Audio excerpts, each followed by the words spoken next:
Let's chat with one of your Build a Brand team members. When you start your personal brand, you're going with it in a direction that is best for you. So, with that, you have to start somewhere.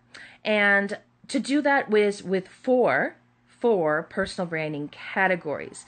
Now, four personal branding categories are researching, designing, networking, and managing. Researching is going in and doing a lot of evaluation on yourself, on your competitors, on your audience, and ensuring that you're going to target the right people, that you're going to be sending out the right messages and creating the correct type of content that best reflects you and what you stand for.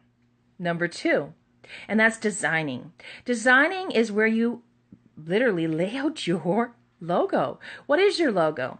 Now, often it's recommended to have a very simplistic logo that's easily recognizable. And what better thing to use than your face? Your face. So, a lot of people might say, okay, well, go ahead and create, a bunch of colors and have it jam filled with a bunch of information. But the truth is, that's not what you want at all. You want to make sure that it is very easy to read, very easy to see, recognizable, and is associated to you. So that means that your logo, once created, because that's part of the designing process, should be a true reflection of you.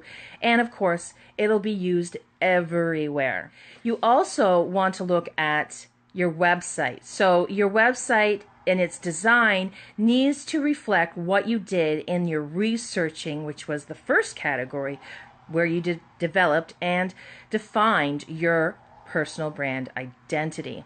And so that's where the logo comes in. That's where you develop your personality and tone of voice, basically how you write and who you're writing to.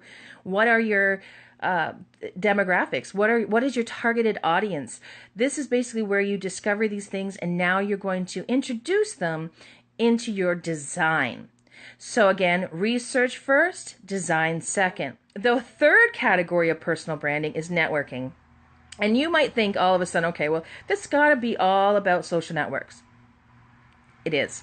So you have to figure out now which social networks you're going to use, which ones are basically where your targeted audience is, as well as ones that you can upkeep. So, are you on Instagram? Are you on Pinterest? And if so, are you able to consistently put out content and make sure that it's not left with crickets? We also want to think about how we act on these social networks. So, are you an employee advocate for the company you work for? Are you representing the personal brand you've researched and designed in the first two categories of personal branding?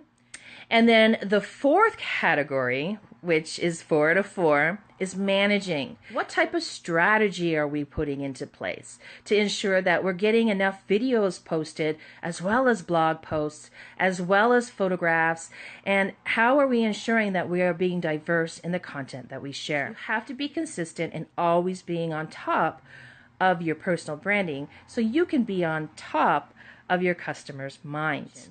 You want to present yourself well. It is literally another form of customer service that changes everything. Let us know if there's any types of topics that you would really like for us to talk about or go further in depth with, because we'll give it to you. Have a great afternoon, guys, and thanks for joining, either live or recorded. Again, I'm Amanda Ryan, and I hope we talk again soon.